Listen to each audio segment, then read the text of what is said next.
in the Ministry of Multilateral Economic Relations, in the Ministry of External Affairs. With that, I invite Secretary Sir to make his opening remarks. Sir, over to you. Thank you, Randhir, and good evening to all of you. It's nice to see you here in Rio. Friends, as you know, yesterday Honorable Prime Minister arrived in Rio de Janeiro, Brazil,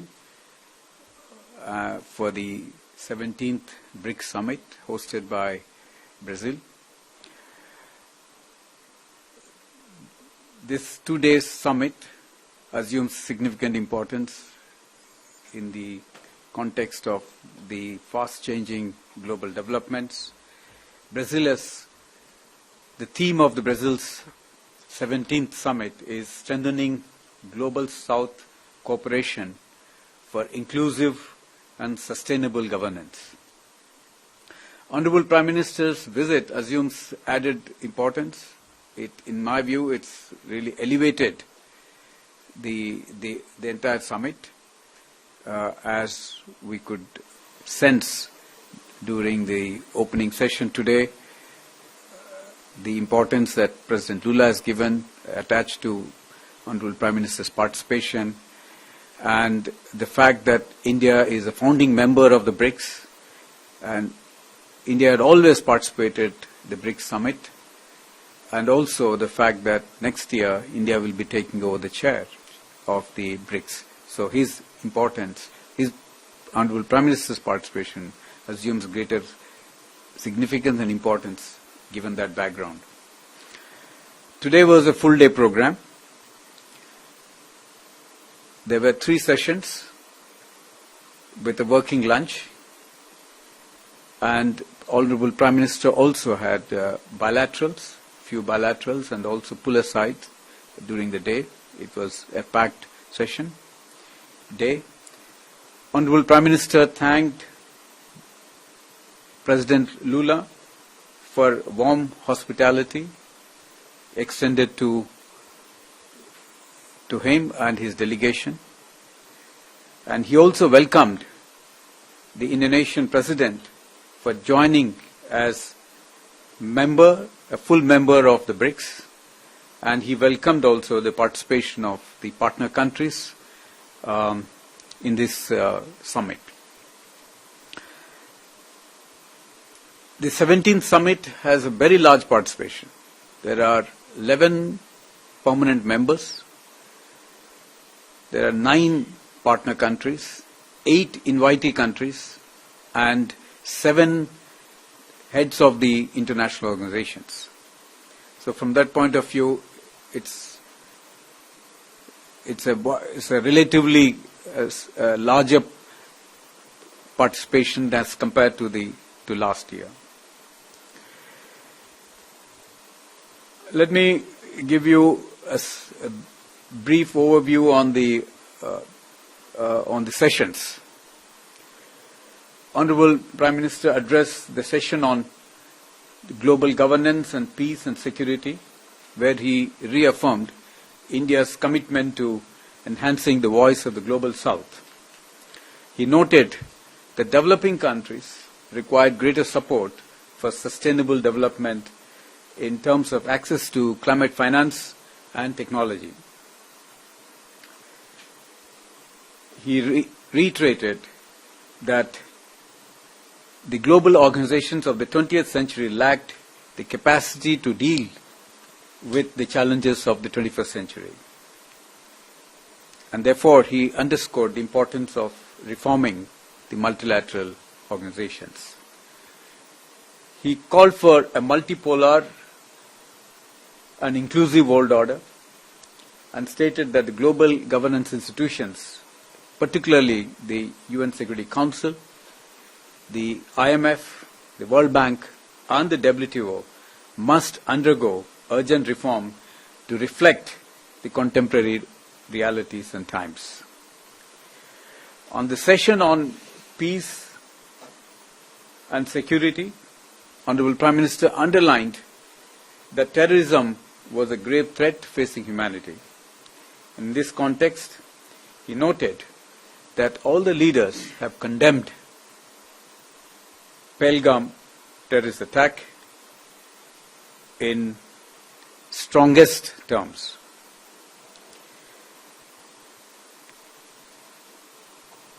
He underlined that the attack, the Pahalgam attack, terror attack, is an onslaught on the entire humanity. He also noted that those funding, promoting and providing safe havens to terrorists must be dealt with in the harshest terms. In the session on strengthening multilateralism, economic, financial affairs and artificial intelligence, Honorable Prime Minister expressed that diversity and multipolarity were valued strengths of the BRICS. He added that BRICS could play an important role in shaping a multipolar world. In this context, he also gave few suggestions in terms of considering setting up a science and research repository in the BRICS groups by the Global South countries to focus on supply chains of the critical minerals, both secured and make it resilient, and the BRICS group to work on responsible AI. Tomorrow, there will be a session on the environment, COP30 and global health, during which Honorable Prime Minister will reiterate India's deep commitment to environmental action. He will also elaborate on the initiatives taken by India to promote pro-people and pro-planet growth and development. And he will highlight India's initiatives in that context, particularly the International Solar Alliance, the Coalition for Disaster Resilient Infrastructure, Global Biofuel Alliance, and International Big Cats, Mission Life, and among others. So this will be broadly the themes for the session, in doing which have been very well captured in the Leaders' Declaration, which was adopted by the leaders today. And you would say it's a very exhaustive document running into several paras. And for India's point of view, most of our concerns have been very well captured. I would like to bring to you your attention on the para 6, where there is a very strong expression for reform of the global multilateral institutions, in particular the UN and the UN Security Council, in which countries of the Global South to play an active role.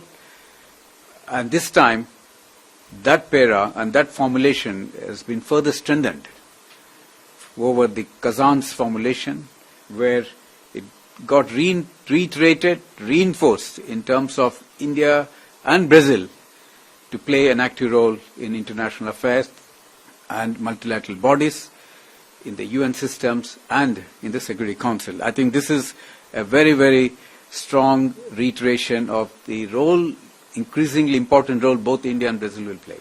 So we are very satisfied with this formulation. The second para of importance for us is para 34, where again the reiteration and condemnation of Pahalgam attack, and there again all the members have supported India. They expressed solidarity and strong condemnation that was very well captured in that.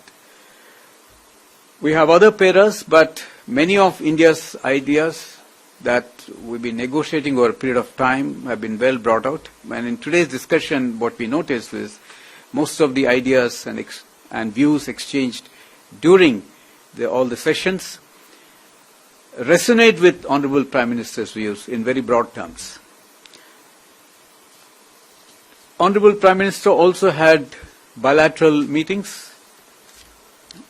One he had with Prime Minister of Malaysia, wherein Prime Minister thanked Prime Minister Ibrahim for his strong condemnation of the Pahalgam terror attack. And the two leaders also discussed cooperation in multilateral arena and regional security. Honorable Prime Minister congratulated Malaysia for its successful stewardship of ASEAN and welcomed its continued support for a strengthened ASEAN-India comprehensive strategic partnership and early successful completion of the review of the ASEAN-India FTA.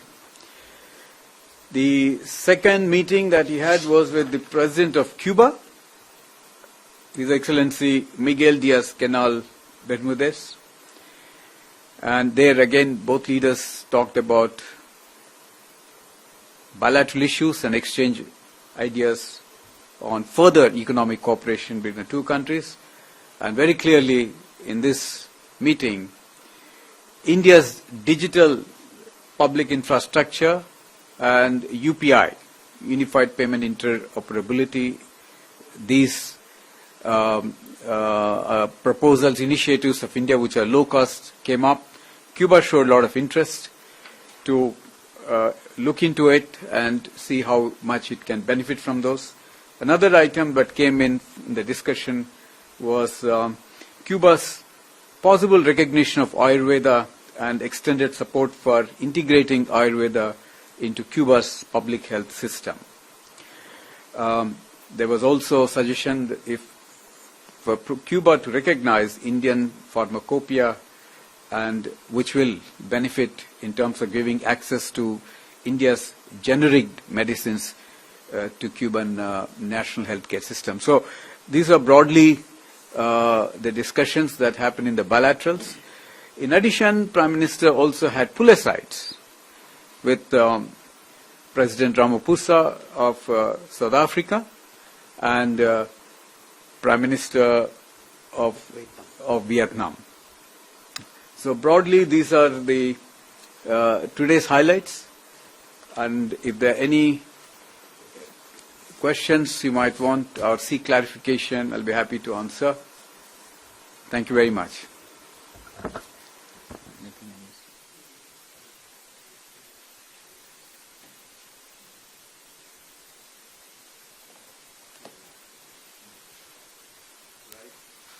Okay.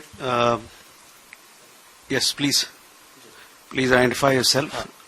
Sir मैं विशाल पांडे हूं ABP news से। मेरा सवाल है, आज जो BRICS के joint declaration में पहलगाम आतंकी हमले की कड़े शब्दों में निंदा की गई और इसके साथ ही ये कहा गया है कि जो संयुक्त राष्ट्र के द्वारा डेजिग्नेटेड टेररिस्ट हैं उन पर कार्रवाई की जानी चाहिए, और खास बात यह है कि सभी देशों ने इसका समर्थन किया जो इसके सदस्य देश हैं।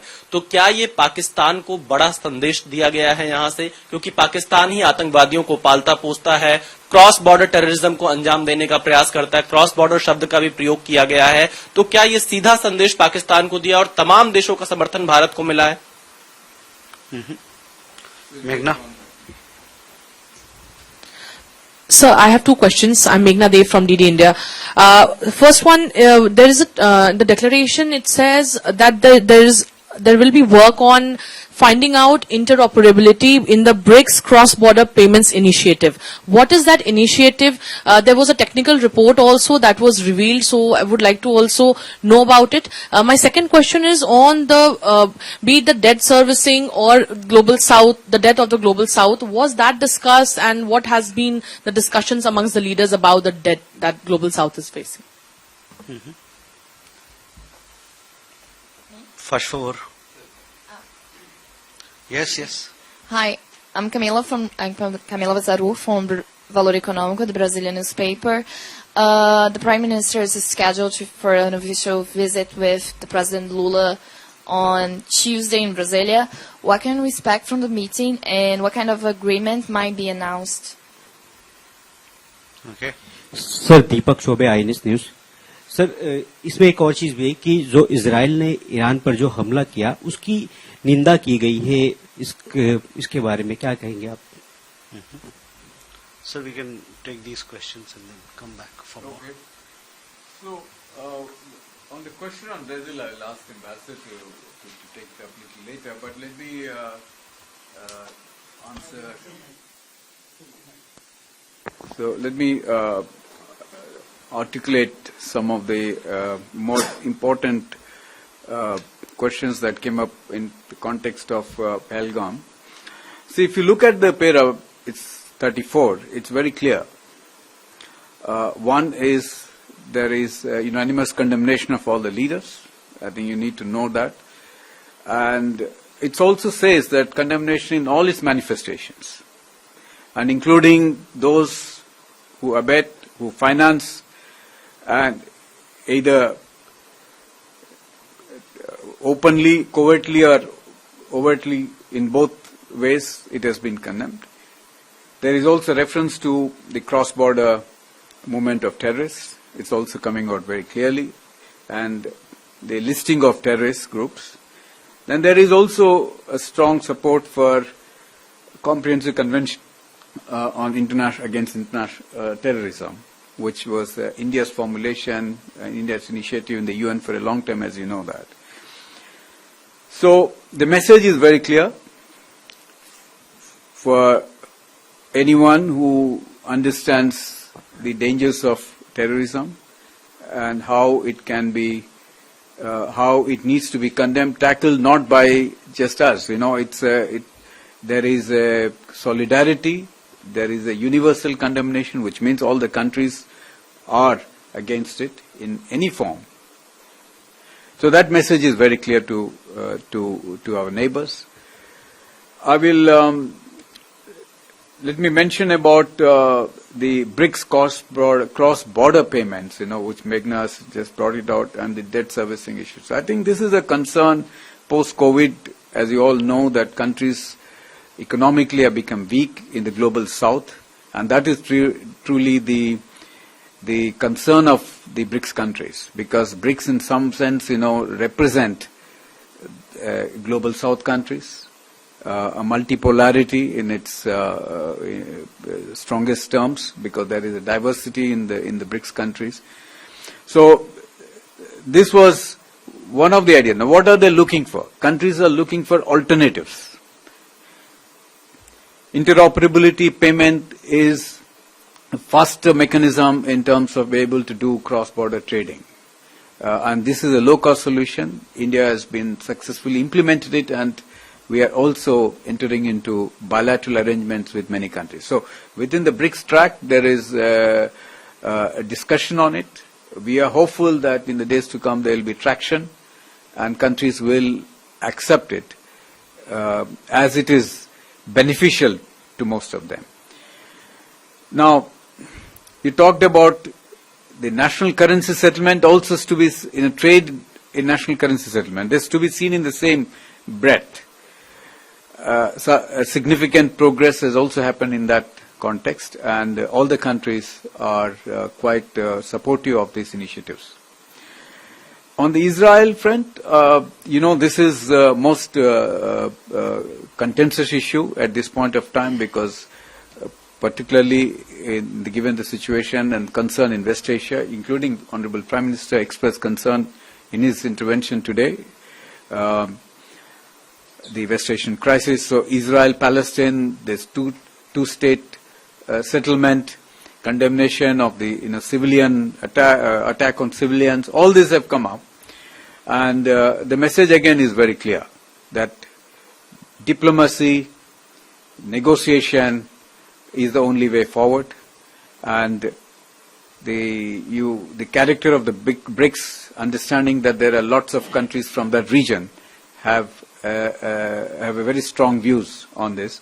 So it got captured in the leaders' declaration, much to the satisfaction of the member countries. Ambassador, would you like to comment on the question on bilateral meeting? Thank you, Mr. Secretary.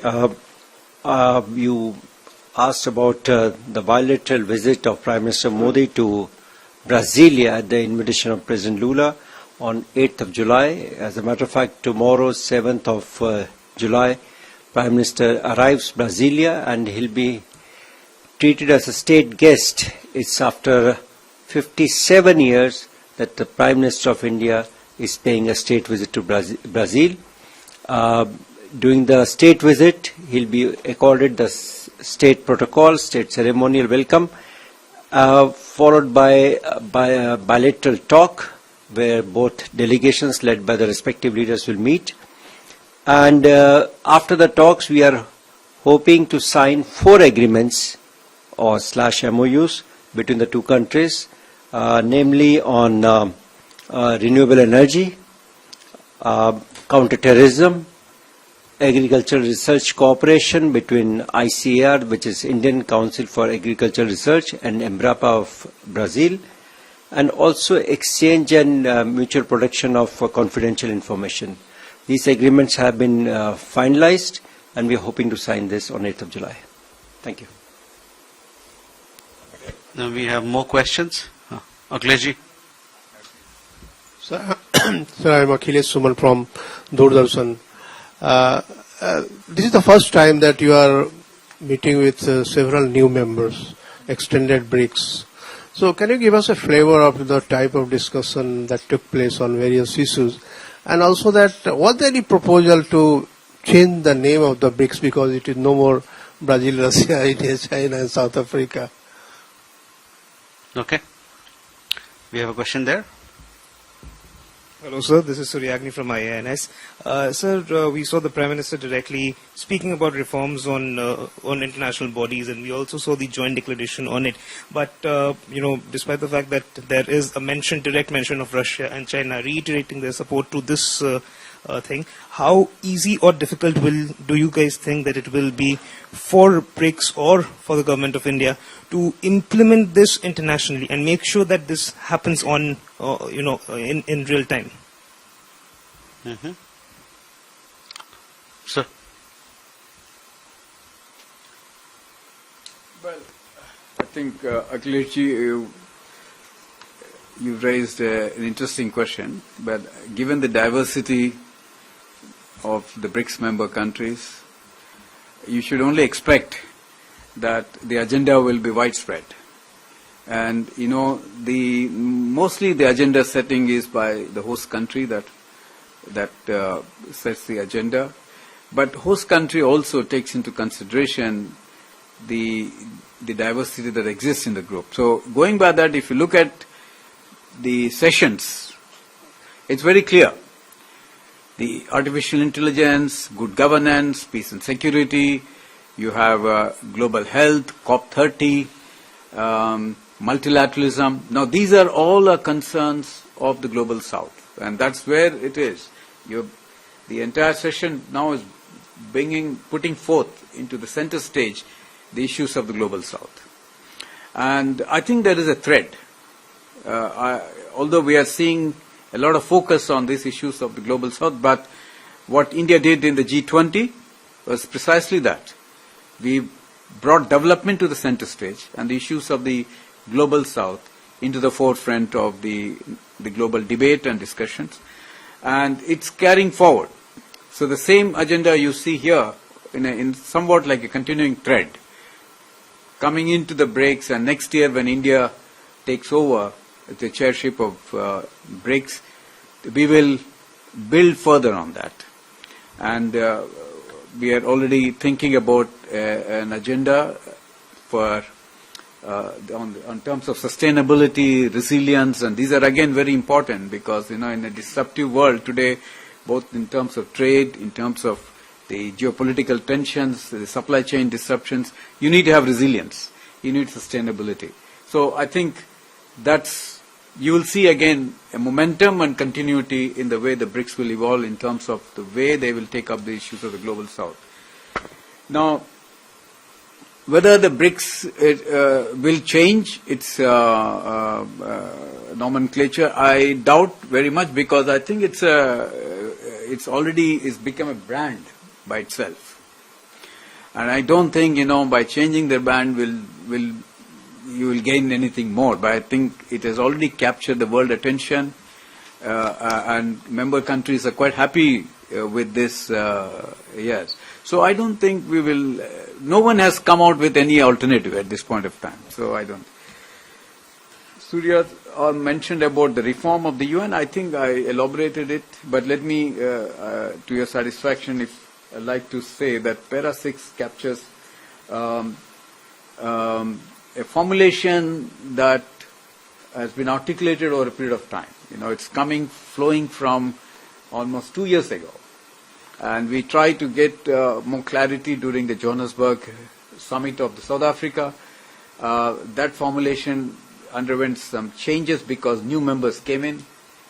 Again, you have to understand that a large number of group of countries, it's not that easy to find a common denominator to everyone's satisfaction. But you have to be happy with what you have got. But in our understanding is that this formulation in the Brazil's chairship is a big improvement over Kazan. Because Kazan formulation, although reiterates, recognizes the Johannesburg formulation, but Brazil has gone one step higher. And I think we all work together to ensure that this stronger formulation comes in, which is again recognizing the role of India, Brazil, large countries to play a larger role in international relations and the UN systems and including Security Council. Now, whichever way you look at it, you cannot take away the importance of large countries like India and Brazil to be playing that big role. 1.4 billion people with having lifted millions of people out of poverty definitely qualifies to be playing that role in the multilateral organizations and also in the global debate and discourse on all these issues. So that one has to recognize, and I think the global community recognizes it. What we will do it from here to get a wider acceptability is it's brick by brick. So India's chairship will give us yet another opportunity to develop thinking on it and the narrative building. Now, it's just not India. You will have to see that a large country with large population is actually humanity. BRICS countries represent a huge number of the humanity. And that has to be well captured into the multilateral forum. And this is what everybody is saying. Today, in today's discussion, it came out very well that Global South, the voices should be amplified and adequately captured in the multilateral discourse and the decision making. Thank you.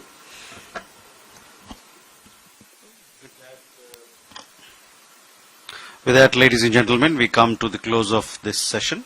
Thank you very much. Please do stay in touch because we have more updates on this visit of the Prime Minister. He will be travelling, as Ambassador said, to Brasilia tomorrow for a state visit, and thereafter there are other programs as well. Thank you.